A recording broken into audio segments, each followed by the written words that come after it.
anyway, so yeah, we're talking a bit about prasadam.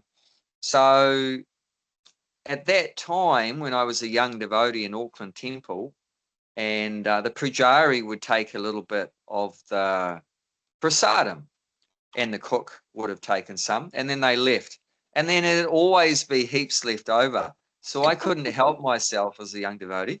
And it was like 3 sabjis, puris, cooked in ghee, and halwa, usually, I think, and hot milk. Wow. So every night at about 9:30 at night, after I locked everything up, I'd be eating sabjis and puris. Stories. I don't know how I survived. I don't know how I survived, and I got up at 3:30 in the morning after going to bed at 10 in a full stomach. But yeah, I can't do that now, because I was just saying, Gulshan, that one austerity I've sort of taken on over the years, sort of just naturally happened, is that I don't eat dinner anymore. I don't eat dinner anymore. Just some hot milk, a cup of hot milk. Since when?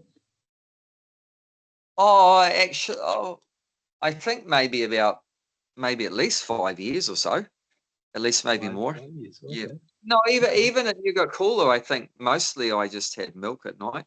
No, for many years, yeah, 10, 15 years. And that's just because as the body gets older, you don't really need to eat so much, and also the senses hopefully get a little bit more controlled, a little bit more controlled. And I just noticed that it caused me problems if I had a full stomach at night and then went to bed, Sure. and sometimes have bad dreams or not sleep well and have to get up to go toilet many times and different things. So yeah, I just noticed there was some bad effects of eating late at night, especially spicy food and dal and all the and yogurt and stuff like that. So it's actually not good to eat too much protein at night. So if this is good for anyone to follow, it's not good to have too much dal or chickpeas or anything sour. Sour food at night's not good. Yogurt, too much yogurt, tomato, lemon juice, sour food. Some grains at night can be good. Some milk is good at night. Yeah, yeah, yogurt is good in the morning, midday like that, but not at night. But milk is good at night like that, and hot milk. And so a little bit of sweet at night is usually okay. There's something, a cookie, something like that, but not protein things and sour things and spicy. Too much spice can agitate the mind, and you won't sleep properly if too much spice at night like that. And yeah, you brought back some good memories, Bhakti Mala, of my early days eating the 9 o'clock offering. Well, I remember you also told us, though, that when you first joined, you used to just eat out of that bowl and you got too skinny as well. So you've had both Uh, extremes. yeah, Both no, that's extremes. another extreme. That was before my eating the 3 subjis and puris. So in the very beginning, I thought, because I read about, austere devotees like Raghunath Das Goswami, one of the 6 Goswamis, and he used to eat just a little bit of buttermilk every 2 days or a few chickpeas or whatever. So I thought, wow, this is what it means to a devotee. It means to be a devotee, just you hardly eat anything. So I just found this coconut shell, and I would eat only what would fit inside that coconut shell. That was my quota. And all the other devotees must have thought I was crazy. But I did that for a while, and then I got really sick, and then eventually I just realized I'm just such a speculator and such a fool, and then I just surrendered, and then just whatever prasadam was there, I would just eat it. So I went to the other extreme. Then I just was eating a lot of You're prasadam. already so skinny. You need to eat. Yeah, well, two sannyasis grabbed me, and they said, we're banning you from going out distributing books and confining you to the farm, because you're such a bad example of a devotee, because I was so skinny. Because I You're was so, scared, eh? the public saw me, they would have thought, wow, if this is what Hare Krishnas are going to look like, I'm not going to become a Hare Krishna, because I was like so skinny in that. So they didn't want that, it's like bad preaching and stuff. And they said now, right now, you're banned from going out distributing books. You have to stay on the farm. And your only service now is to eat. Your service now is to eat. So I took that very seriously. Yeah. Because I wanted to get out and distribute books again, because I love distributing books. It was real nectar. So I was heartbroken that I wasn't able to go out on book distribution. So if I had to eat more to be able to go out on books, then I did that. And then then eventually the health got better. I'll tell you what though, when my health really got better was when I went out on traveling book distribution. Like Gulshan traveling in his van, because we used to eat very simple prasadam. That's what really fixed my health, is because temple prasadam is very opulent, very rich, and if you eat that every day, it's very hard. Deep fried. Even the bhakti tree prasadam is very rich as well. I Yeah. prefer not to eat every day. I cook my own khichdi. Yeah. Khichdi is my favorite. When we went on traveling book distribution, we would take turns at cooking, and it'd be like khichdi and chapatis. Yeah. We'd eat deep fried food and sweets and stuff like that. It was just porridge in the morning or something like that, or upma, and khichdi and chapatis and stuff like that. Hot milk at night, real sattvic, real mode of goodness, food like that. And my health finally got better, just through doing like that, Actually, Prabhupada's formula was like that. This is not Prabhupada's plan, what we see in temples now. I'll tell you what Prabhupada's plan was, which they did in the early days. Devotees would eat very simple prasadam during the week, Monday to Saturday. So it would be like rice, dal, sabji, and chapati. That's it during the week, like for lunch, for example. And no deep fried, no sweets during the week. Sunday, that was the love feast. That was massive. That was like, rice with fried paneer in it, and cashew nuts and peas, and called puspana rice, and Bengali special rice. And then 3 sabjis, a wet sabji, a couple of dry sabjis. Puris were a must, and then another kind of savory like samosas, pakoras, a couple of chutneys, a raita, and sweet rice was a must, plus another couple of sweets, and then a nectar drink as well. So it'd be like 15, at least 15 preparations. That was the love feast. So everyone was happy just to eat simple during the week, because they'd be meditating on Sunday. And then the rest of the week they can recover from Sunday, So actually the body can handle that. If you eat rich food once in the week, then you can digest it. But if you do that every day, if you eat rich food every day, your body can't cope up with that. So Prabhupada's formula was really good. And if you only eat real simple food, that is also not very sustainable, because then your mind will start craving for nice things. But that was such a perfect balance. You have your really nice food once a week, and the rest of the week just eat real simple for necessities. And that's a brilliant. Prabhupada, I tell you, he was a mastermind. Prabhupada was an absolute mastermind. We cannot imagine how great Prabhupada is, what he did. Old man, and him managing a worldwide organization, so many temples, so many problems, everything, and writing, all these books, 70, 80 books in 12 years, at the same time, and managing all these people and all their problems. And they're crazy people, most of them were hippies before, completely crazy. But Prabhupada managed to do amazing things. And even though they came from a crazy background, but Prabhupada got them to just achieve incredible things. Amazing. Like he made my guru the manager in charge of Juhu Temple. They built that temple in less than 3 years. I still can't believe it. That's a massive temple made of marble. How the hell did they make that in 3 years? But Prabhupada like empowered the devotees. He completely empowered the devotees to do incredible things. You know, and they would do anything for Prabhupada. Like in India, right, in those days especially, people would steal the building materials. So what the devotees did, the devotees would take turns at sleeping on top of the building materials. How about that? You know, a pile of bricks, you know, and there's a devotee sleeping on the bricks. Otherwise, you'll wake up and there's no bricks, you know, like that. So they went through severe, talk about austerities, you know, severe austerities, you know. And the beginning of Juhu was like a swamp.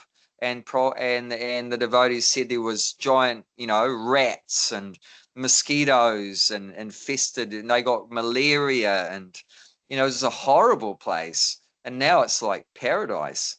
You know, it's a beautiful place now. And but in the early days, the devotees went through severe austerities because you know they just loved Prabhupada so much. He was How long they amazing. built the Jew temple? How long? When did they They build it? they opened that early in 78. They were trying to, 78. while Prabhupada was present, but he passed away in November 77. So, and they opened it, I think it was in January or February of 78. So Prabhupada just missed the opening.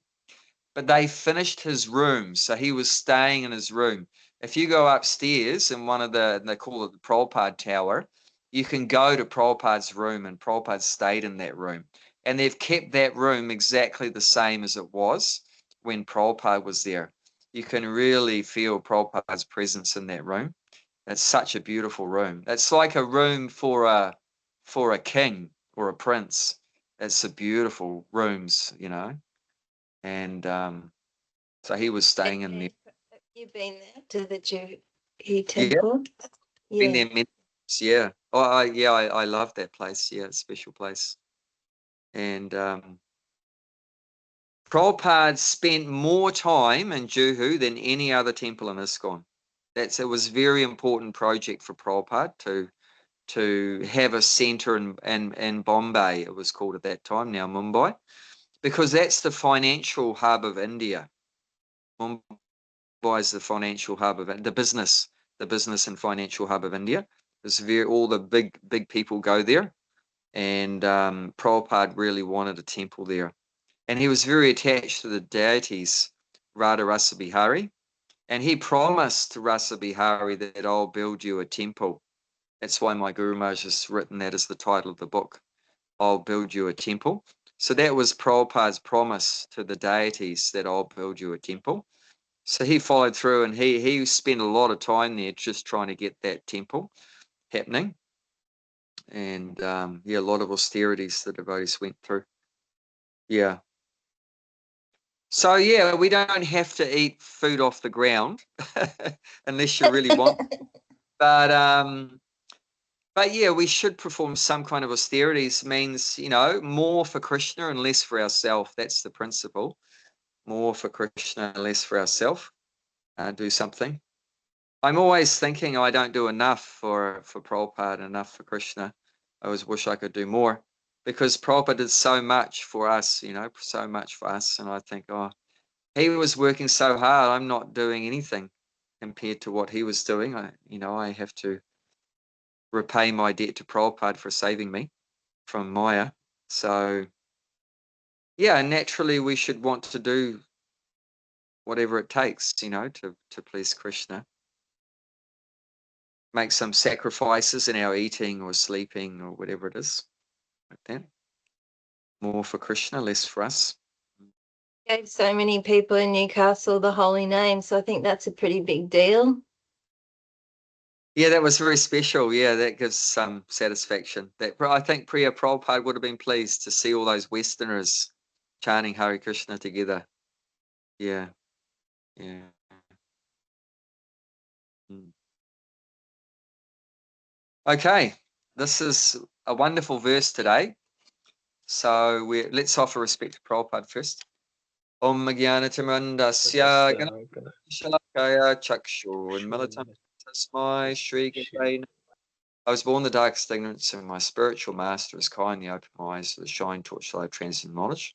I therefore offer my respectful obeisance to his lotus feet. Srila Prabhupada Ki Jai. Yeah. So we're reading from Bhagavad Gita, chapter 9, entitled The Most Confidential Knowledge, text 34. So this is the last verse of the chapter. Very, very, very, as I've said, many of these verses are like super important verses that Prabhupada quoted many times. And that's expected because it's the 9th chapter, means right in the middle of the book. So that's the most confidential stuff right in the middle of the book. And we know this is a very important verse because it's mentioned twice in the Bhagavad Gita, the first 2 lines. The second 2 lines are a little bit different in this verse compared to the one in the 18th chapter. We can, once we recite it, we'll look at the one in the 18th chapter, which is 1865. But we'll read this first. But yeah, very important verse. Manmana bhava mad bhakto. Manmana madhapav bhakto. Mam yaji mam namaskuru.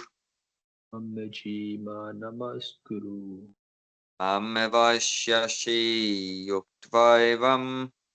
Mamyavaishasti yuktevam. Atmana matparayana. Atmana matparayana. Engage your mind always in thinking of me, because my devotee offers obeisance to me and worship me. Being completely absorbed in me, surely you will come to me, definitely.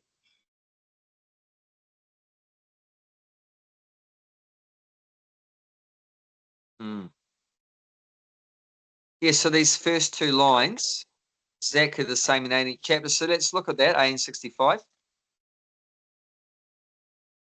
And 18th chapter is like the summary, to some extent, summary of the Bhagavad Gita and the conclusion, like that. So yeah, 1865. So you can see that the first 2 lines, if you compare, the first 2 lines are exactly the same.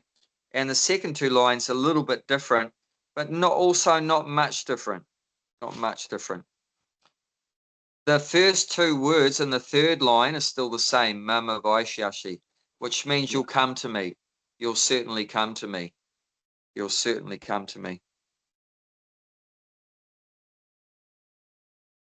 So in this one today, 934, it's saying, being completely absorbed in me, surely you'll come to me. And then the 18th chapter, it's saying that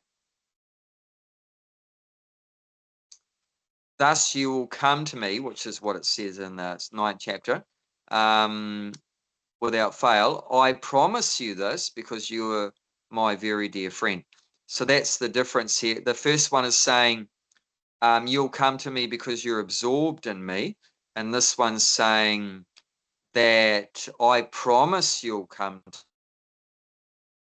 to me because you are a very dear friend. So anyone that engages in these four things, of which is devotional service, Krishna consciousness. So anyone that does devotional service is very dear to Krishna, and Krishna promises that such a devotee will come back to Godhead. So what are those 4 things that are really pleasing to Krishna and make us to become very dear to Krishna if we do these 4 things? That's, what does it say? Man mana. So if we think of Krishna, you're going to become very dear to Krishna. And it's also, like it says here, you're going to become absorbed in Krishna if you do that. So you always think of Krishna. And mad bhakto, become Krishna's devotee, means love Krishna. If you love Krishna. So think of Krishna, love Krishna. Mamyaji means worship Krishna. And mam namaskaru means bow down or offer your respect to Krishna. So if you do these 4, this is what it means to be a devotee. This is what it means to be Krishna conscious. If you're Krishna conscious, you'll be thinking of Krishna. You'll become Krishna's devotee. You'll worship Krishna, bow down to Krishna. And if you want to become dear to Krishna, then we should do these 4 things. And interestingly, there's there's verses in the Chaitanya Charitamrita that's that where Lord Chaitanya is saying that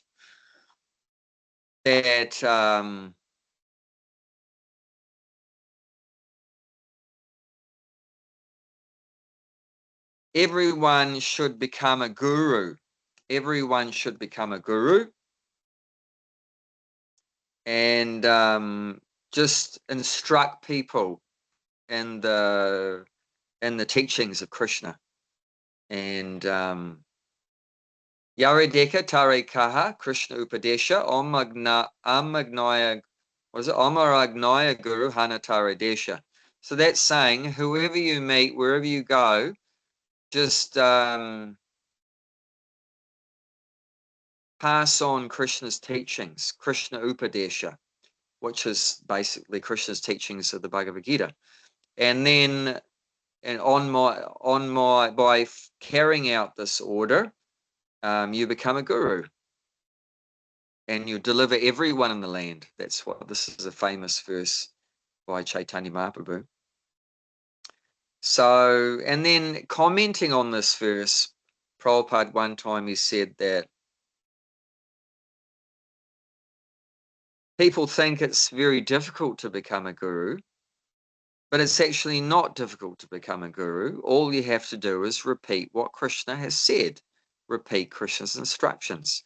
You don't have to be very intelligent, very creative, make up anything. You just have to be very sincere to repeat what Krishna has said.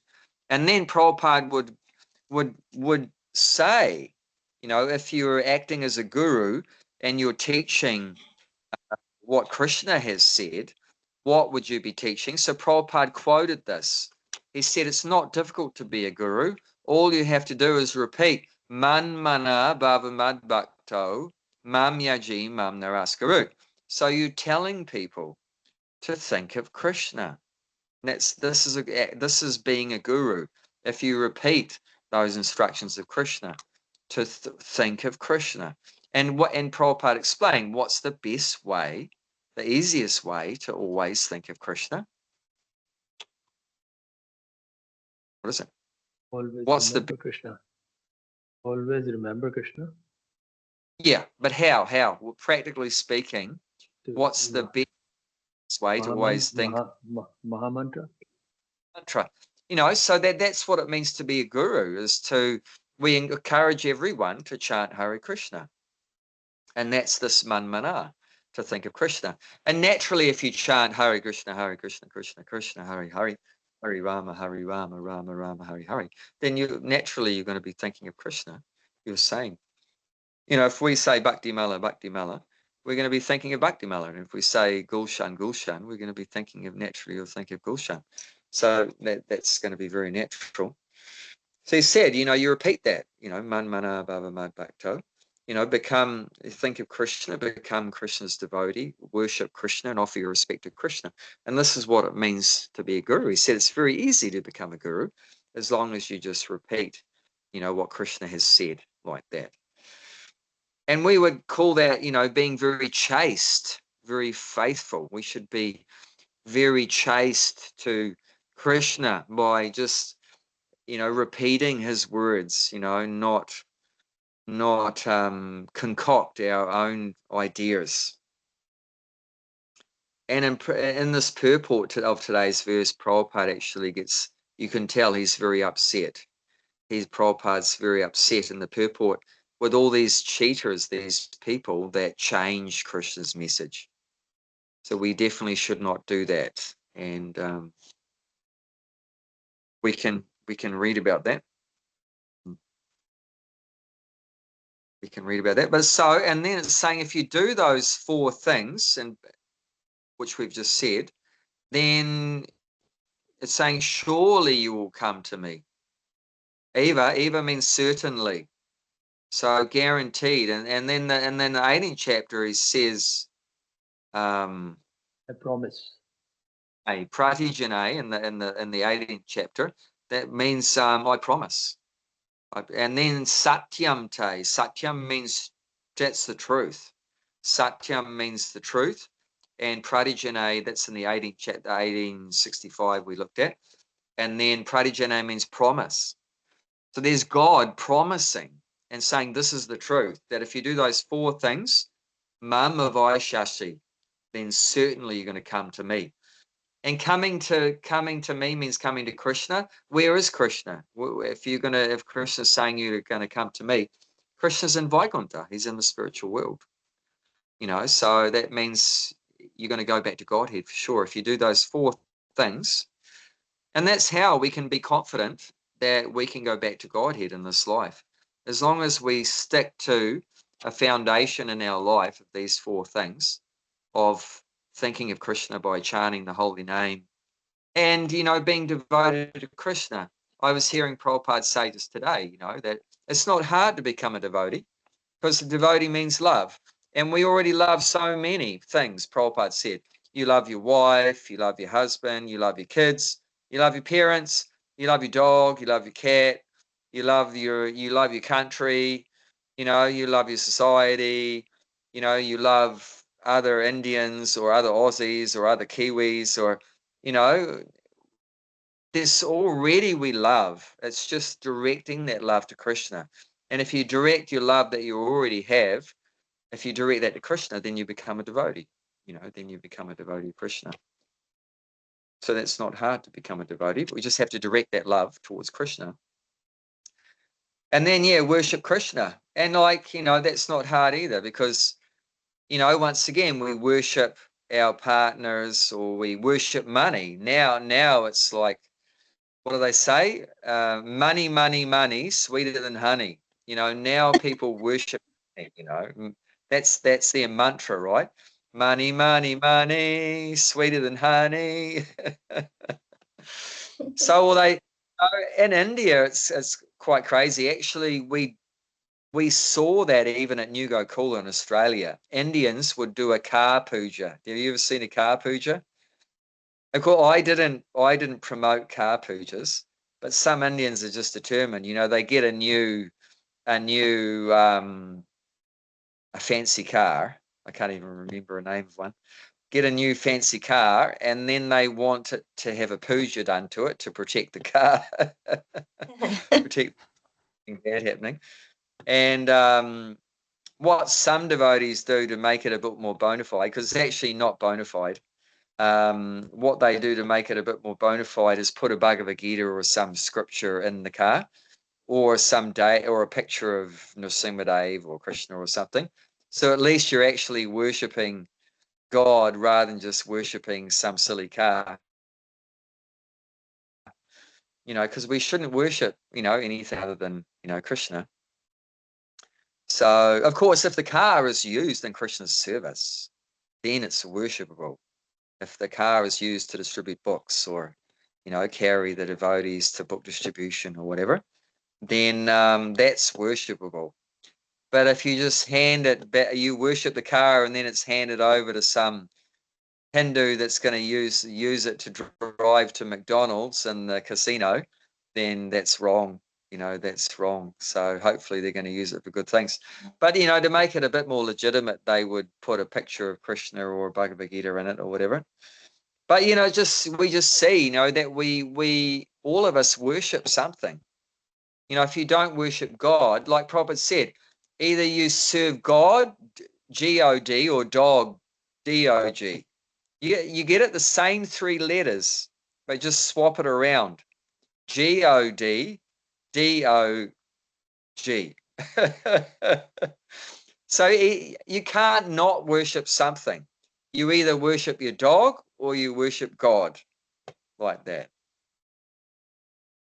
And Simha's sitting here listening to you, Abhay Prabhu. No offense. But of course, if you G-O-D, then you love everything anyway. Then you love, because we also have a dog, as you know, and we don't worship the dog, but we respect the dog because he is doing service for Krishna, protecting Krishna's dham and helping get rid of Krishna's enemies, the possums. I know that. but they attack Krishna's trees and Krishna's fruits and Krishna's vegetables, and they eat every single leaf off the roses and every single flower. Not only eat the flowers, but they'll eat every single leaf. All they leave is the thorns. They leave the thorns and eat everything else. So they're demons eating Krishna's rose bushes. So they're, it's like we see that with Hanuman, right? Ravana and the other Rakshasas, they stole Sita away from Ravana. So they were Hanuman's enemy number one. So Hanuman himself, when he found out Lanka, he half destroyed the city himself. He could have completely destroyed it, but he didn't because he knew that Ram wanted to destroy it. So he didn't want to take the service away from Ram that he wanted. So he just smashed it up a little bit. He burnt, quite a bit of it with tail. When he went to see Sita in Yeah. Ashok Vadeka, he could have to bring Sita on his shoulder. No one can stop him. No one. Yeah. But he didn't do it. He said, that's Lord Rama's duty. I just come here to give it a message only. Otherwise, he would have to bring it. No one can stop him. Unstoppable. But it's okay. So normally, of course, as devotees, we love everyone and everything. However, if someone goes against God, then we have a problem. We have a problem with them. If you love someone, because we're talking about bhakti, right? Loving Krishna. If you love someone, you can't tolerate any offenses against them. You can't. It's impossible. Like Gulshan, right? Can you imagine if someone did some insult or try to hurt your daughter? Would you just stand there and say, I love you, I respect you? Kick the crap out of him. Of course. Do anything to kick him. Yeah, you kick him up the backside at least. So it's natural, if you love someone, you can't tolerate any insults or offenses against them. So that's very natural. That's very natural. If you couldn't tolerate the person you love getting abused or insulted, that's not a good sign. It means you don't have much love like that. You don't have much love yet. Like that. Even like this person, that I mentioned about Juhu, Mr. Nair, they called him Mr. N. Mr. Nair, he was the one that tried to cheat the devotees and take the land back. And he organized that to get the municipality, the Bombay municipality, that's like the council, local council, to destroy the temporary temple they'd built for Radha Rasabihari. So they were breaking down the pillars or the columns that were holding the roof. So they were actually planning to bring the roof down on top of the deities. And that's like so sinful. And luckily that got stopped, by Krishna's mercy, and the devotees sacrificed a lot. Actually, the female pujari, they were trying to get in, the council trying to get into the deities and actually break the deities. So one female pujari, she locked her hands around the gates. She locked her hands around the gates, and they grabbed her by her hair and her legs and tried to pull her off. Can you imagine how crazy they were? And she talk about austerities. Oh my God, you can't get more austere than that. And she was like a real Kshatriya. She was, and but yeah, and so many. My guru was thrown in the police van and everything, taken away and everything like that. We saw recently. I'd like to read that. Yeah, it's real heartbreaking. But yeah, by Krishna's mercy, they got through that. And then Prabhupada later on, he revealed that he prayed to Krishna. Well, actually, he prayed to Nrsimhadev. He prayed to Nrsimhadev to kill him. So normally, devotees, we love everyone, and Prabhupada's not normally thinking things like that. But in that extreme situation, the guy is such a demon. Prabhupada prayed, he said he prayed to Nrsimhadev to kill him. And one day, shortly afterwards, he was sort of middle-aged, not old or anything, and he was very big and strong man, not just fat or anything, but just big and strong, and very healthy up to then. And then he was walking down the street one day, and he just died. He just fell down and died. And then obviously, and then Prabhupada was actually in New Zealand at the time, getting a massage in Auckland, and the phone rang from Mumbai, and the devotee said to Prabhupada's secretary that Mr. N is dead. And then he was related to Prabhupada while he was having a massage. And Prabhupada said very happily, Joy! Just That's sing it out. terrible. So normally we're not happy that someone is getting killed, of course, but in that kind of situation. And Prabhupada actually quoted one verse from the 7th canto Srimad Bhagavatam, because everything a devotee does is coming from the scripture. Nothing is just his own concoction or something. So Prabhupada quoted one verse from Prahlad Maharaj, which says that even a saintly person is happy when a snake is killed. So someone that's envious of Krishna, envious of the devotees, is compared to a snake. You know, snakes are very envious, means that a snake will just bite for no reason. It's not like you did something wrong or whatever. The snake will just bite anyone, you know, just bite anyone. It's No, even with, I don't think so. That's true.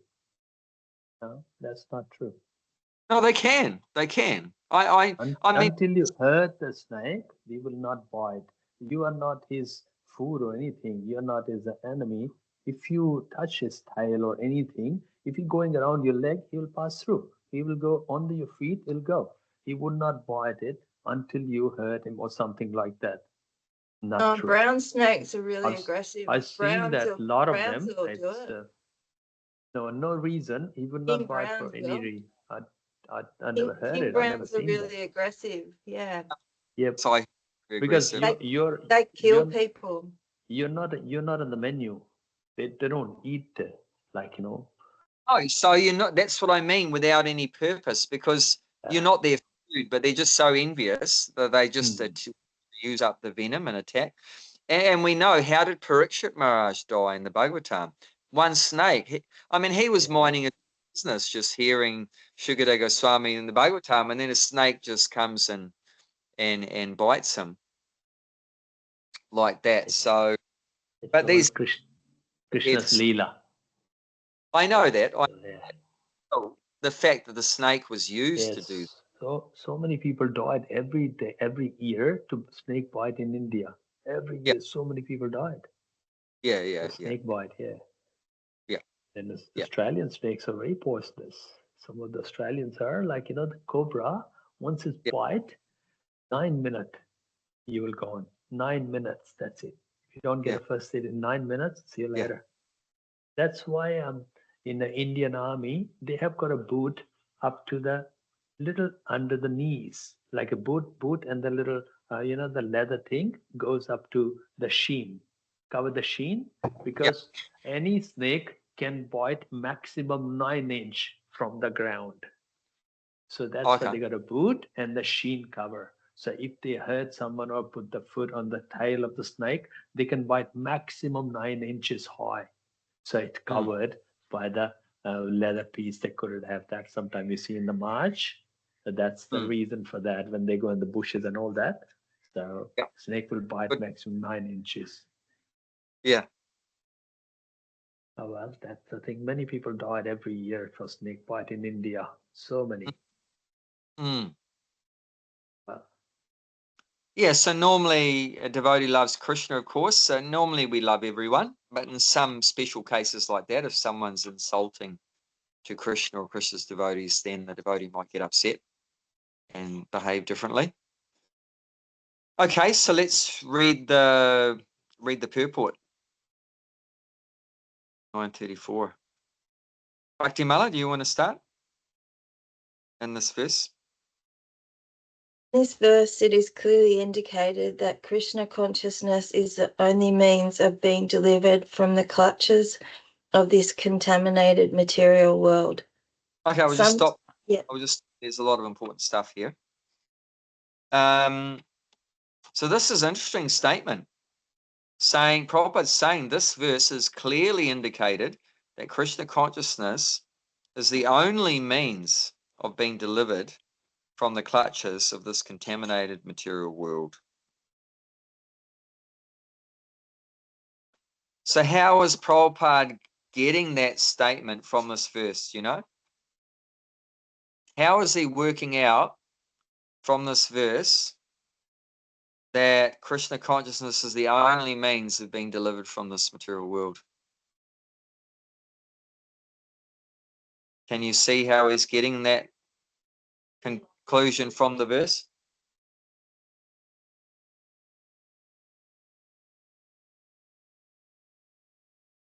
No, not that it's the only way.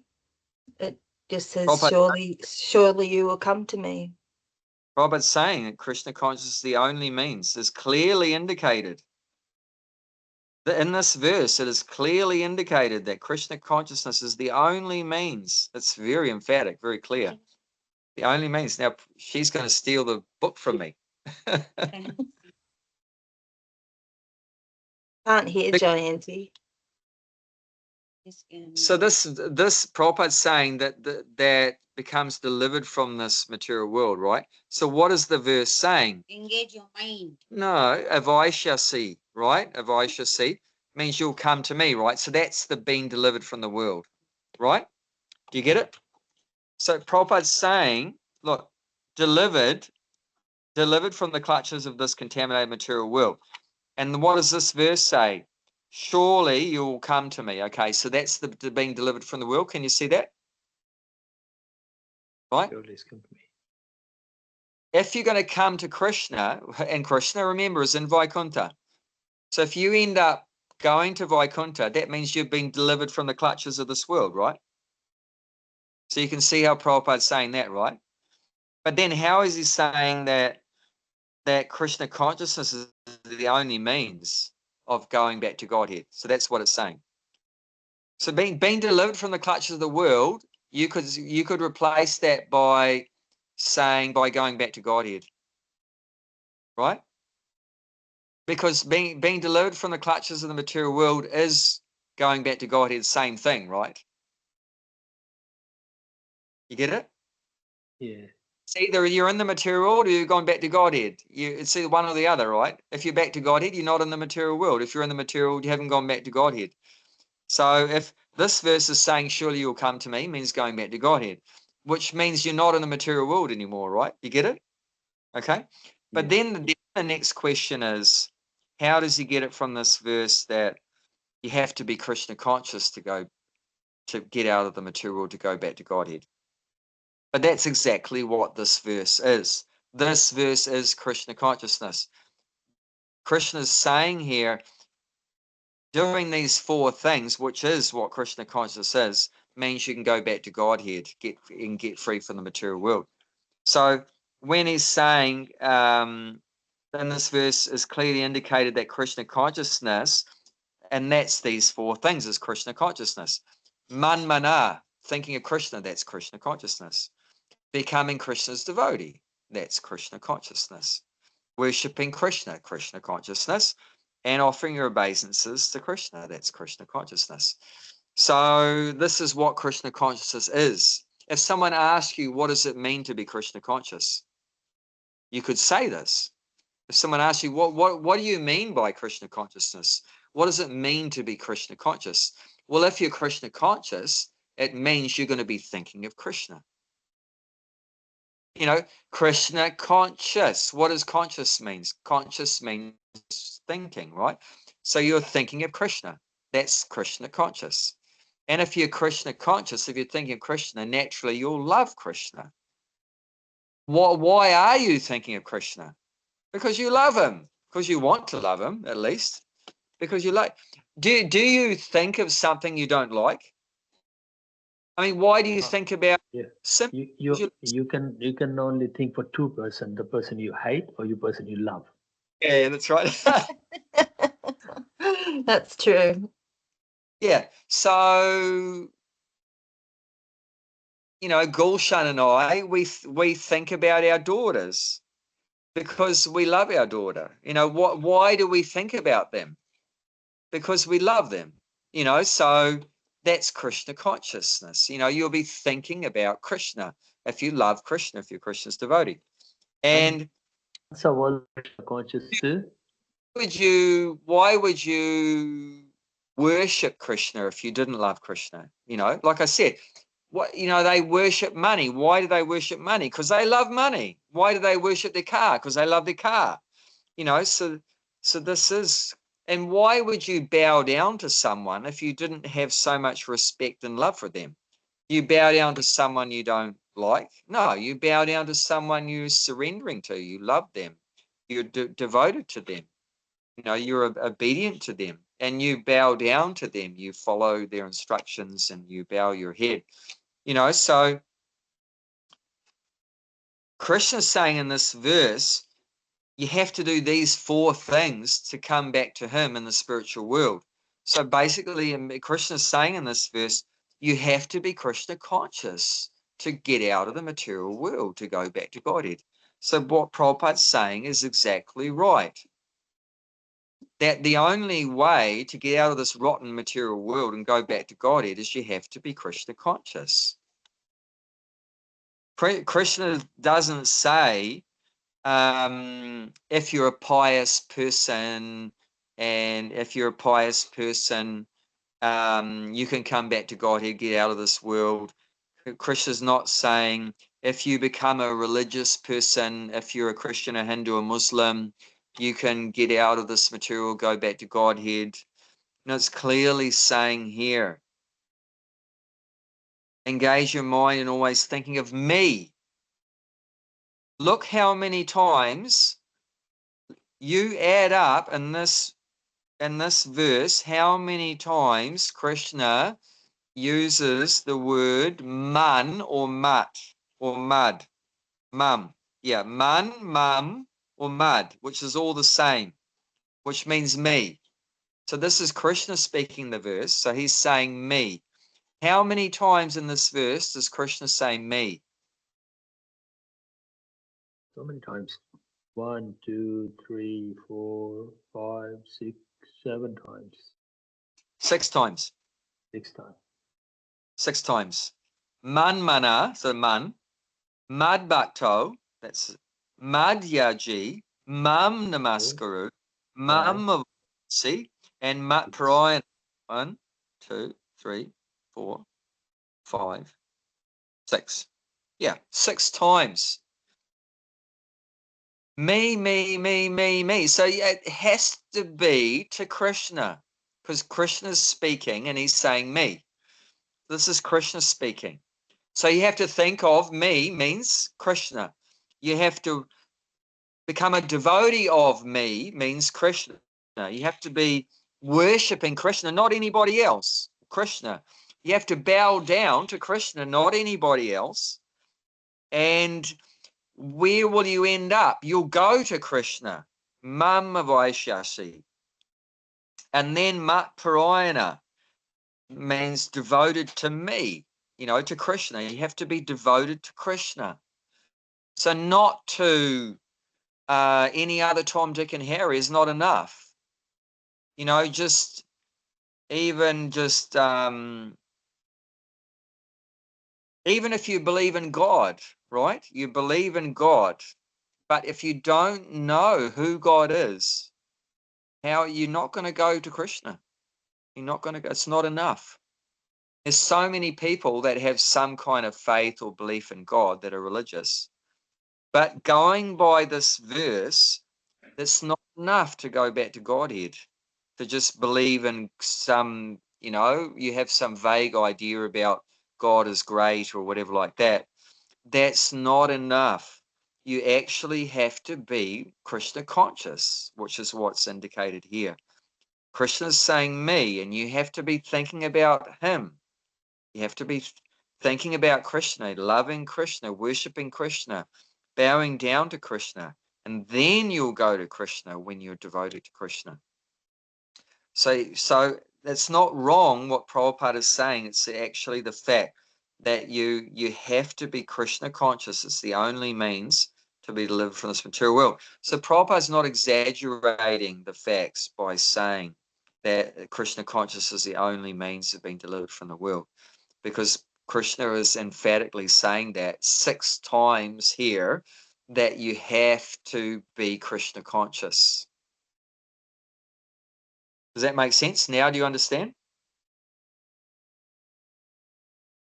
What does that mean for, like, if Muslims and things like that, like, where will they go then when they die? Is there a Allah planet somewhere? Is that what happens? I don't know, because I don't know all the different religions and things like that. But what happens to all those people who are like totally devoted their lives to serving that God? Do they? No, well, I mean, their namas 5 times a day, bowing down. So that's part of it. I mean, because namaskaru, right, means bowing down. So I mean, in that sense, Muslims are very good because they bow down five times a day. But they don't really know who they're bowing down to. You know, they don't know the detail of who they're bowing down to. They don't know really who that God is that they're bowing down to. So they're not good, definitely not going to go to Krishna. But definitely they'll get a credit because they have some good feeling to bow down to God, so that's good. But on the other side, like, they eat cows, which is very sinful. So it's really mixed. But definitely they're not going to be able to go back to Godhead because they're not Krishna conscious. They have some faith in God, so that's definitely good. So they'll get a better birth, which maybe will lead to Krishna consciousness in a future life. But yeah, killing cows, that's a hard one. Is their bowing down to God going to counteract the sinful activities of killing cows? I'm not sure. I'm not sure. Sure. But yeah, definitely it's not enough to go back to Godhead. You actually have to, as Prabhupada's indicating, and it's what Krishna's saying, you have to actually be conscious of Krishna to go back to him. To go back to him. So when like Christians say, "Oh, my granny went to heaven, and my brother went to heaven, and everyone, Tom, Dick, and my dog went to heaven," and they think everyone goes to heaven, this doesn't work like that. Very sentimentally, everyone we love, we think they've all gone back to God, but it doesn't quite work like that. Actually, those people have to be God conscious, like fully God conscious, which is Krishna conscious, because God is Krishna. You sort of have some vague idea that there's a God, but you don't know who God is. But actually, you have to know those details if you want to go to Krishna. You can't go and be living with Krishna just on a vague idea that God is just some person that created everything. He made everything, and we say grace to him before we eat food, and we bow down to him, and that's not enough. That's definitely a start, and we want to encourage people to do that, but they have to go further. Just like, these religions, we would compare it to like primary school. But is that the end of your education, primary school? No, then you have to go to secondary, then you have to go to tertiary, and like that. So religion is like that, different levels of education. And that's why there's so many religions, because we're all at different levels. We're all at different levels. And Buddha came, as also God, and to try to get people away from animal killing and like that. So that's progressive, that they stop killing animals like that. But he didn't teach about God. So that's still like primary school also, because he didn't teach about God, but at least he's getting people to be a good human being by not killing and lying and all these kind of things. So there's different stages there, but they have to go further. But the highest education is Krishna consciousness. Krishna consciousness is the highest evolution in consciousness. Yeah.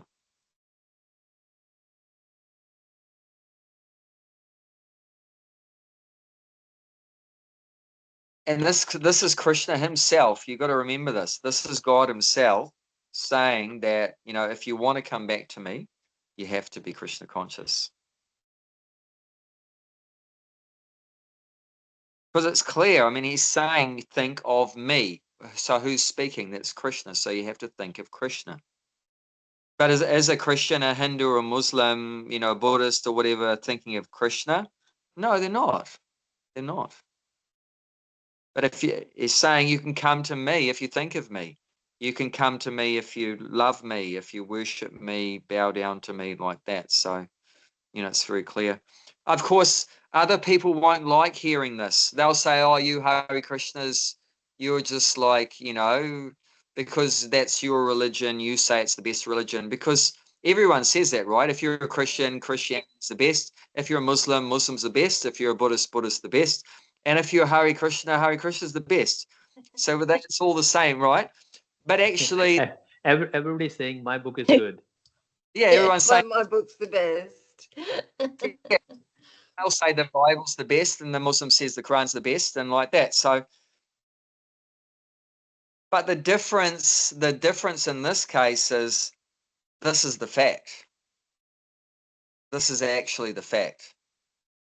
Krishna is God, and he's saying it clearly here. And so it's not just our bias, because they'll say, you're biased because you're Hare Krishna, you think Hare Krishna is the best. But it's not our bias. This is actually what God is saying. So we're just repeating. We're just repeating what Krishna is saying. So it's not really the same scenario. Just because we're a Hare Krishna, we're saying Hare Krishna is the best path. But this is what Krishna himself is saying, that this is the best path. This is the best path. However, we're not saying that, we're expecting that everyone's going to become a Hare Krishna. And what Prabhupada would often do, he would try to encourage Christians to follow their own religion. Muslim follow their own religion. Like he would mainly tell the Christians, your Bible says thou shalt not kill. You should follow that. But the idea is, you're on a particular path and then you follow that, and then you can progress next step, next step, next step, next step. But if you're not even following the step you're on, how are you going to get any further? You know what I mean? If you haven't even completed primary school, how are you going to get to secondary school? If you haven't even completed secondary school, how are you going to go to tertiary? If you haven't completed tertiary, how are you going to go to university? So you have to, complete those stages before you move to the next one. Does that make sense? So it's not that we fanatically, like a Muslim or whatever, a Christian wants everyone to be a, Muslim or a Christian. So it's not necessary that we do that. I mean, we would like everyone to be Krishna conscious, but we also know that it's not necessarily possible for everyone to straight away become Krishna conscious. And Read that, it makes you think, you sort of feel bad for people not knowing that. exactly. Really. Exactly. Yeah. Exactly. And we do try to lift people up to Krishna consciousness, but we understand that, not everyone's going to be ready for that. Actually, I heard Prabhupada tell a reporter yesterday. A reporter asked him, he said, do you think everyone in the world will become, will take to the Hare Krishna movement, will become Krishna conscious? Prabhupada said no. He said Krishna consciousness is for the most intelligent people. That was interesting. Prabhupada said no, not everyone will become Krishna conscious. He said Krishna consciousness is for the most intelligent people. So like I said, this is like university. You know, it's like only the most intelligent people go to university. You know what I'm saying?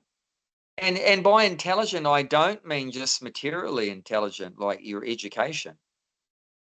Like many of us right here, we didn't necessarily have a lot of, you know, material education, material intelligence. But somehow we've accumulated some piety, you know, due to previous lives or whatever like that. We've done some unknown devotional service, Agyata Sukriti. We were talking with Narendra recently about that on one of the Saturdays, about Agyata Sukriti, which means unknown devotional service. So unknowingly, we've done some devotional service, and that's led us to the point we're at now, where we can actually knowingly do devotional service, like consciously doing it. But we may have done it unconsciously before, like take prasadam, and that's what the Bhakti Tree is about. Giving people the opportunity to take prasadam. They don't know it's prasadam. You know, they don't even know it, they're doing devotional service. They are doing devotional service, but they don't know. So that's called a Gyata Sukriti. They're doing a very good thing without knowing they're doing a good thing. You know, they might see Hare Krishna's chanting in the street, you know, and they hear the holy name, but they don't know it's the name of God or anything like that. And they might just enjoy the sound, it's nice music and everything, but they make progress by appreciating that that's nice music like that. Or, oh, those people look very happy. So they make advancement. You know, Krishna will be pleased that they thinking very favorably of the devotees, that they're happy people, very happy people like that. And they'll get some, you know, an opportunity in future. Krishna will give them an opportunity in future to take to devotional service. Or if they get a book and they don't know the book is about Krishna, they might think it's just the devotee might give it to them, the book distributor, saying it's about yoga and meditation. So they think it's about yoga and meditation. But then actually it's a book, you know, Krishna's book. And then they're going to make some advancement unknowingly by just touching that book like that. So, yeah, Prabhupada said, you know, we're not expecting everyone will be Krishna conscious, but the most intelligent people in society will become Krishna conscious. Fortunate. Does anyone want to say anything about? It's just a glorifying yourself means we are the intelligent. Means let the other people say is we intelligent rather than we say glorify ourselves. No. And that's a good point you bring up. We should never think that we're the most intelligent people in the society. Oh, okay. Actually, it is thinking I'm more humble than the grass, more tolerant than the tree, give all respect to others, don't expect any respect. So devotee should always be very humble. Should always be very humble. And we think, a devotee thinks it's only by the mercy of my spiritual master, only by the mercy of the devotees that I've been able to come to Krishna consciousness. And but just putting ourselves aside, then it's a fact that, you know, that the most intelligent people do take to Krishna consciousness. And the proof is Krishna himself. He says that many places in the Bhagavad Gita. Let's just, unfortunately, our time's already nearly run out, huh? So let's think where we can see this. Bahunam Janmanam Ante. Do you remember what that one is, Jayanti?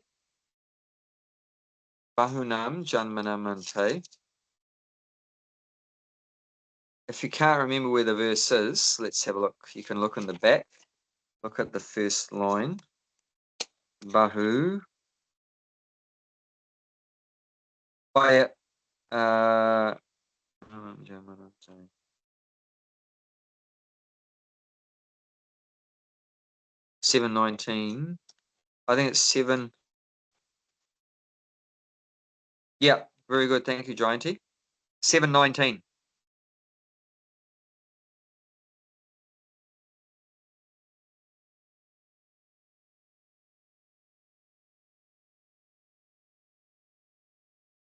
Have you got that? After 7:19? Yes.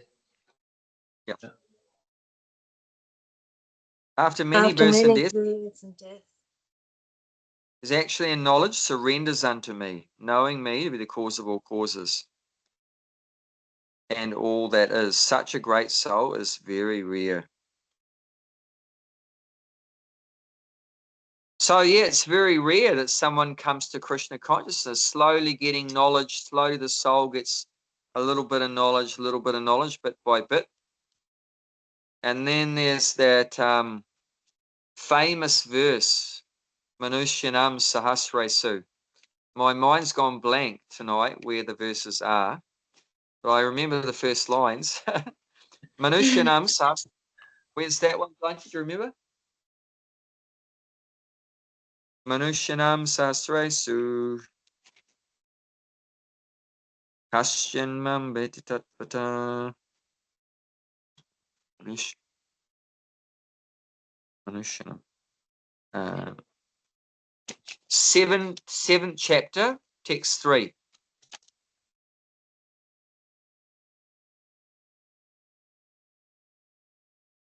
of many thousands among men, one may endeavour for perfection, and of those who have achieved perfection, hardly one knows me in truth.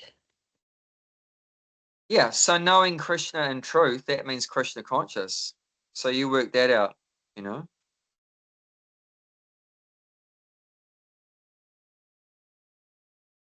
I'm One out definitely of not more intelligent. I know I'm not. Mum was reminding me the other day about the stage I had when I was a teenager when I decided to become a witch.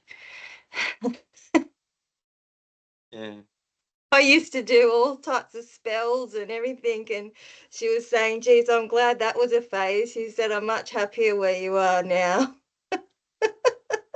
Because I thought I was going to be this white witch and I'll do all these spells and all sorts of things. And Very oh hard to dear. believe that Bhakti Mala, would you be wild like that?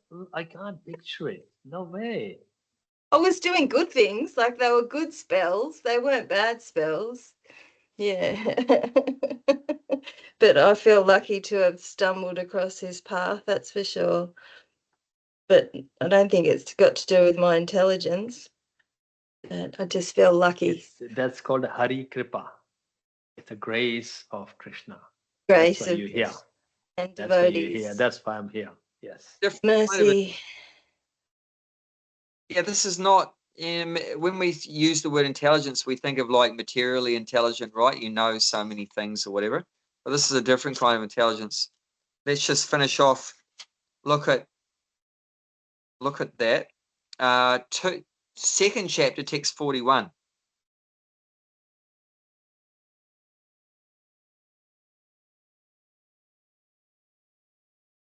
Those who are on the path are resolute in purpose and their aim is one.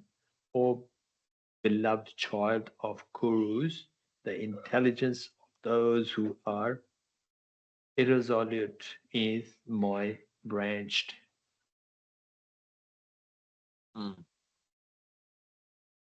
So what this is saying is that a devotee, they only have one desire, to please Krishna, whereas a non-devotee has many desires, like many branch, Bahu Shaka. They want many things. They have so many desires. I want money. I want women. I want a big position. I want power. I want fame. I want good health. I want many children. I want a big house. But a devotee only wants one thing. I just want to please my guru and Krishna. That's all I want. I just want to please. So that's very focused intelligence.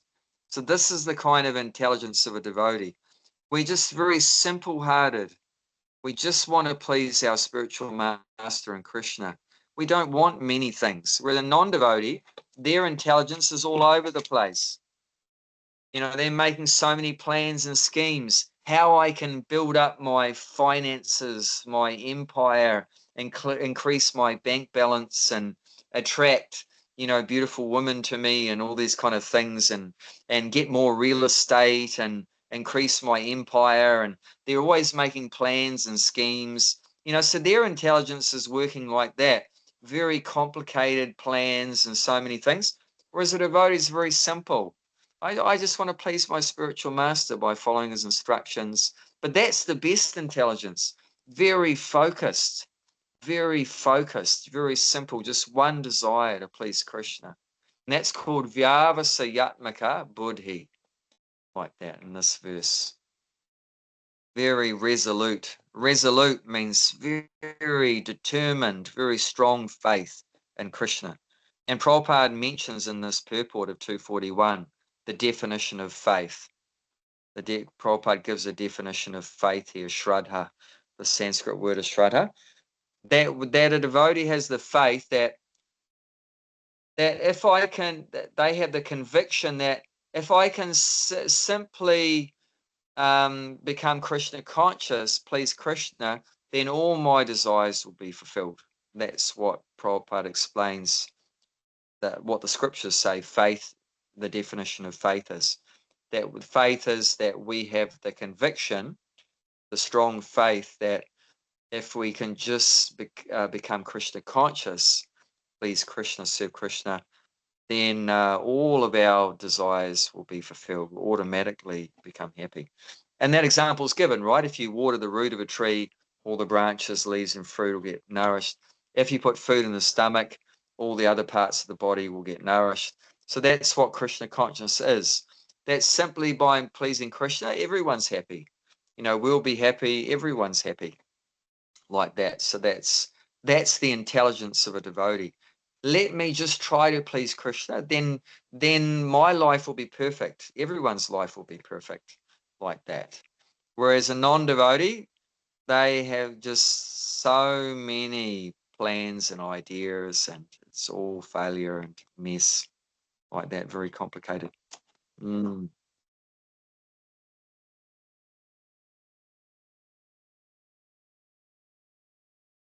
So yeah,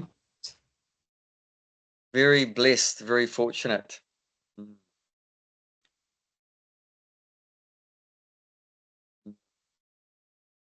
You're very quiet today, Gulshan. Is there something wrong? Are you sick?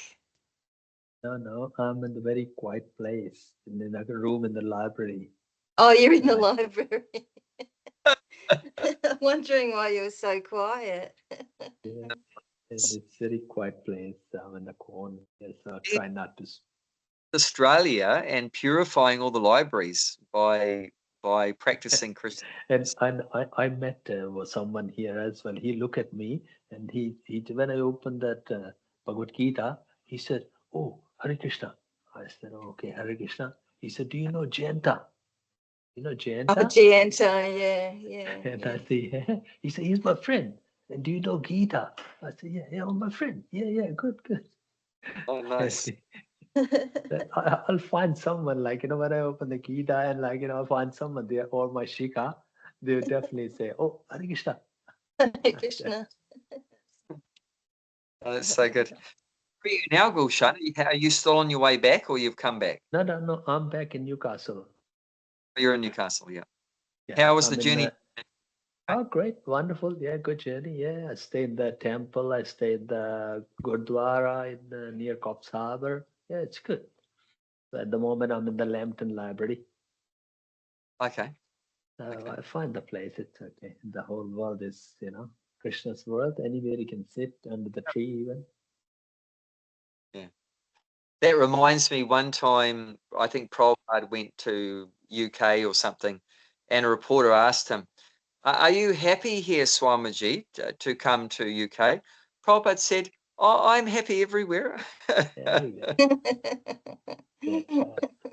Yes, they're Krishna conscious, doing these four things, and then we'll be happy in Krishna consciousness. Yeah. That's right. I mean, this is unbelievable, really, like today's verse, we're so fortunate to be able to, we've been taught to do these four things: think of Krishna, become a devotee of Krishna, worship Krishna, and bow down to Krishna. These are the most powerful four things in the universe. These four things, like Krishna's saying here, is your ticket back to Godhead. These four things is your ticket back to Godhead. This is like winning lotto. If you're doing these four things, it's like winning the ultimate lottery ticket. It's unlimitedly valuable. And if you don't do these four things, it's completely, life is a waste of time. You have to come back. But yeah, if someone is doing these things, even one of these things, especially the first one, then even if you're doing one of these things, or even all four is amazing, then you're guaranteed, like Krishna said, surely you will come to me. He doesn't say maybe you'll come to me, but if you do those four things, surely, Avaisyashi, and in the 18th chapter, he says, I promise. yeah, In and the 18th chapter is there, I promise. Pratijane, I promise, and Satyam, this is the truth, so it's guaranteed. So actually, a devotee should have confidence, and we don't have confidence in our own abilities, but we have confidence in Krishna's words. Krishna has spoken this. This will happen. As long as I do these four things, this will come true. This will happen. I just have to make sure that I keep doing these four things, or at least one of them, and then I will definitely, we have the opportunity to come back to Krishna at the end of this life. We should have that faith. That's the faith that we have. We not faith in ourselves, because we're hopeless, we should think, but we have faith in Krishna, strong faith in our spiritual master, and strong faith in Krishna, and confidence in them. They're so kind, so merciful. They've given us this beautiful path of bhakti to help us go back to Godhead. And they've clearly outlined what the path of bhakti is, and we just have to stick to it like that. Other people will think, oh, you guys are very proud, thinking you have the only way to go, back to Godhead, get liberated. But this is what Krishna's saying. We can't help it. This is Krishna's saying. This is the only way to come back to Godhead like that. But we're not criticizing the other paths, because like I said, the other paths may lead to Krishna consciousness. You get it? So I know devotees, they were a Buddhist before. So they were Buddhist and they become Krishna conscious. I know ones that were Christians before and then they become Krishna conscious. I know ones that were Muslims before and then they become Krishna conscious. And not like me, I was an atheist before and you become Krishna conscious. So whatever the other path is, that's okay as long as it leads to Krishna consciousness. Do you get it? The main thing is that whatever you're doing, if it leads you to the right path, which is Krishna consciousness, then that we could also say was good. Get it? Because what you were doing led you to Krishna consciousness, so that was also good. But if what you're doing does not lead you to Krishna consciousness, then it's a waste of time. You get it? Because ultimately, we want to go back to Godhead, right? We want to, like it says, Prabhupada puts it very nicely, be delivered from the clutches of this contaminated material world. It's contaminated. We're like in the clutches of some witch, but not a white witch, a black witch. It's like being in the clutches of this black witch, just sucking our blood. That's birth, the old age, disease, and death. It's very bitter and painful. And I've just been reading. I mean, I don't like to look at the news anymore because every time I look at the news, is this one's been murdered. Like some big politician was just murdered, shot in public. He was just shot by a marksman, shot in the neck by far away. The guy was obviously professional shooter, and just took him out. And and this other, I read this girl from Ukraine had come over, and she was on a train, and this guy just behind her, doesn't know her, just stabbed her repeatedly to death. You know, this little young pretty girl from Ukraine just had managed to escape from the Ukraine war, and then just gets executed in America on a train, you know. So it's With just people watching, people sitting there doing nothing. they're doing nothing, which is just showing society's just horrible. So I mean, yeah, who wants to get out of the clutches? I do. Yeah. This is horrible. Yes. Birth and death. She was at the wrong time at the wrong place. It's karma. Of course, we know it's her karma. Yeah.